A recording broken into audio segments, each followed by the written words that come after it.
मनुष्य अपने जीवन को सही जीता है, खूब खाता, आराम से बचता, खूब डेंटिंग पेंटिंग सब चकाचक, कपड़े मपड़े सब जोरदार, रकम मकम सब पहने, खूब अच्छा लगे। क्योंकि 40 वर्ष की जिंदगी तुम्हारी है तो 40 साल तक मनुष्य अपने जीवन को सही जीता है। 40 के बाद किसकी लगी थी? जम के बोलो, गधे की। तो 40 से 60 तक मनुष्य गधे जैसा बोझा ढोता है। बच्चों को बड़ा करना है, शादी करना है, मायरा भरना है, परिवार को पालना है, तो बोझा ढो रहा है। जैसे गधा बोझा नहीं ढोता, ऐसे 60 तक बोझा ढोया। 60 के बाद उम्र किसकी लगी? कुत्ता की। जब 80 की उम्र में आता है तो कुत्ते को दरवाजे पे रखा जाता है।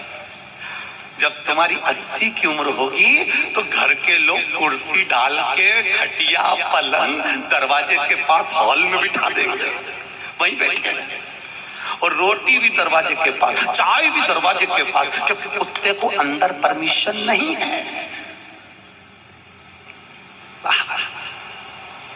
और कोई भी मिलने आया तो वहीं से चिल्लाया, वहीं से आवाज लगा रहा, क्योंकि कुत्ते की उम्र लगी है, वहीं से। अब कुत्ते के बाद में 80 के बाद 80 से 100 उल्लू की। डॉक्टर साहब क्यों गए? डॉक्टर साहब मुझे रात में नींद नहीं आती। डॉक्टर साहब ने टेबलेट दे दी, नींद की गोली दे दी, डॉक्टर साहब ने इंजेक्शन लगा दिया। कितने भी अच्छे अच्छे डॉक्टर को दिखा लेना, पर 80 से 100 साल की जब उम्र होगी, डॉक्टर को क्या मालूम कि किसकी लग गई। शिव महापुराण कहती है 80 से 100 में कितनी भी दवाई खाओ, कितने भी इंजेक्शन लगवाओ, पर रात्रि को नींद नहीं आएगी। गोली खा भी लोगे तो रात के 1:30-2 बजे तक चकाचक सोएगी, 2 बजे के बाद उल्लू जैसी बैठी रहेगी। 2 बजे के बाद कितना भी खाओ, कितनी भी दवाई खाओ, कितने भी अच्छे डॉक्टर को दिखाओ, पर 80 से 100 में जाग रही। आधी रात को जागे, बहू के मम्मी सो नहीं रही, आई सोई नहीं, आई के मारे नींद ही नहीं आई। अब इसके कौन समझाए? उल्लू की लगी, कौन समझाए इसके? 80 से 100। अपन तो सब कथा छोड़ो, अपन अपनी कथा पे आओ। चलो महाराज, तो जो बहुत दूर रहती है ना वो अच्छी लगती है, जो पास में रह रही है दूर के ढोल सुहावन, ठीक नहीं है, श्रेष्ठ नहीं। भागवत ज्ञान गंगा यज्ञ समिति वालों, काय श्रेणी की कथा 10-15 मिनट ज्यादा हो जाए तो कोई दिक्कत तो ना है? हाँ, क्या विचार है तुम्हारा? नहीं, अगर खाना हो तो मैं तुम अक्षतम ठेसा कर दूं, मारे कहीं मिर्ची का ठेसा तैयार अपने कहीं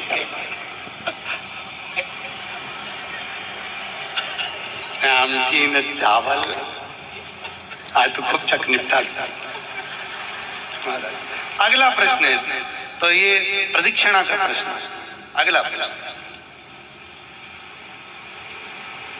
शिवलिंग की पूजा करने के लिए शिवलिंग को घर में कहाँ रखें?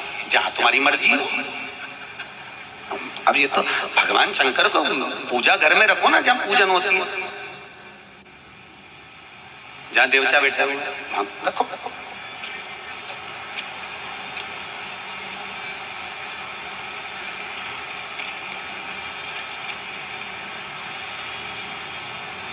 पीपल के पेड़ को सोमवती अमावस्या के दिन 108 फेरी क्यों लगाई जाती है? वाह, बहुत बढ़िया। हमने तो नहीं की लगाओ, अब तुम्हारा मन है 108 लगाने का। याद रखना, पीपल के वृक्ष की परिक्रमा करने से वैभव बढ़ता है, आंवले के वृक्ष की परिक्रमा करने से लक्ष्मी बढ़ती है। याद रखिए, तुलसी की परिक्रमा करने से सौभाग्य बढ़ता है। अब 108 मन का लगाओ, चाहे 208 लगाओ, 216 लगाओ, ये आपके ऊपर है। यहाँ आपका भाव होना चाहिए कि हम भगवान को कैसे रिझाएं, कैसे रिझाएं, ये आपका भाव। उसका फल क्या है? तो उसका फल वैभव प्राप्ति का है, धन प्राप्ति का, यश प्राप्ति का। आप जितनी लगा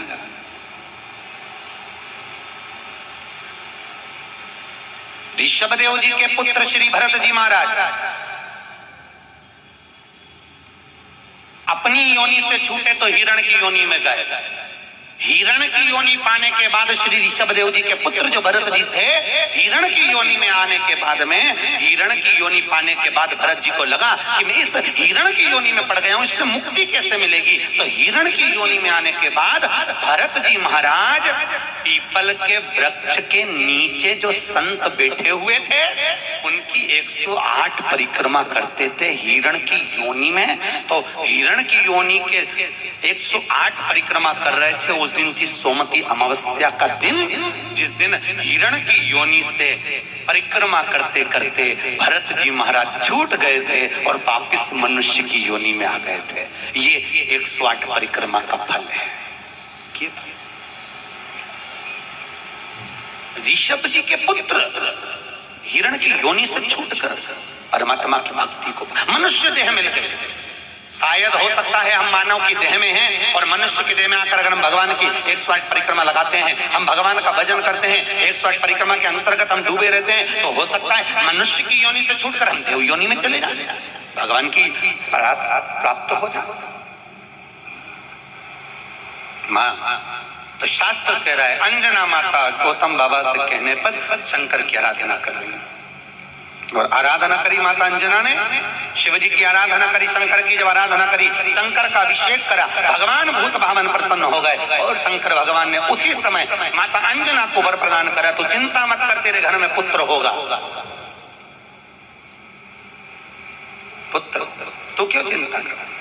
भगवान शंकर जब भी देते हैं छप्पर के देते हैं। भगवान कृष्ण के यहाँ कितने बच्चे दिए? 1,77,086। अब अंजना माता के यहाँ भगवान संतान दे रहा है। भगवान अंजना माता के यहाँ हनुमान जी महाराज कितने भाई थे? हनुमान जी महाराज कितने भाई थे? माता अंजना के गर्भ से जो संतान हुई थी, हनुमान जी महाराज सगे भाई कितने थे? हनुमान जी कितने भाई? अरे बोलो तो सही, हनुमान जी भाई कितने हैं? सगे भाई कितने हैं हनुमान जी महाराज? तो अंजना माता ने जब भगवान शिव की आराधना करी, शंकर की जब आराधना करी, तब भगवान शंकर प्रसन्न हुए। समय बीता, माता अंजना के गर्भ में भगवान शंकर के तेज पुंज को पवन देव ने ले जाकर माता अंजना के गर्भ में स्थापित करा। स्थापित करने के बाद पूर्णिमा के दिन, चैत्री पूर्णिमा के दिन, भगवान अंजना माता के गर्भ से शंकर का ही एक अवतार श्री हनुमान जी महाराज प्रकट हुए हैं। महाराज श्री हनुमान जी महाराज की। हनुमान जी सगे भाई हैं 6। कितने भाई हैं? 6 सगे भाई। सबसे पहले नंबर हनुमान, फिर गतिमान, केतुमान, धृतिमान, यतिमान। ऐसे हनुमान जी महाराज के 6 भाइयों का क्रम वर्णन किया गया है। कितने भाई हैं? 6। हनुमान जी महाराज का एक भाई है जिसका नाम है गतिमान। क्या नाम है? गतिमान। और जिसके यहाँ पर फैक्ट्री हो, किसी भी तरह की फैक्ट्री हो, चाहे वो नट बोल्ट की हो, पानी की हो, किसी भी तरह की फैक्ट्री हो, अगर फैक्ट्री में जरा सी भी तकलीफ आती है तो हनुमान जी महाराज के उल्टे पांव, लेफ्ट पांव के नीचे का सिंदूर लाकर गतिमान का नाम लेकर अगर फैक्ट्री पर स्वस्तिक बना दिया जाता है तो वो फैक्ट्री धड़ाके से चलना चालू हो जाती है, कभी खराब नहीं होती, कभी परेशान नहीं करती। महाराज गतिमान हनुमान जी के 3 नंबर का भाई, गतिमान का नाम है। ये जो राजनेता होते हैं ना, जब चुनाव लड़ने के लिए जाते हैं और उन्हें विजय प्राप्त करना है तो विजय पाने के लिए वो एक ही काम करते हैं। हनुमान जी के 3 नंबर का भाई गतिमान, उस गतिमान के नाम से जो व्यक्ति युद्ध करने के लिए जा रहा है या विजय पाने के लिए जा रहा है, अपने बराबर का लच्छा जानते हो, नाड़ा मोली, उसको नाप कर गतिमान के नाम से लपेट कर हनुमान जी के मंदिर में रख देता है और उस मोली को फिर अपने हाथ पर बांध लेता है, तो वो हार नहीं सकता, विजय ही प्राप्त करेगा। गतिमान का इतना प्रभाव है हमारे, चाहे कुछ नहीं। गतिमान है, वो नीचे नहीं है।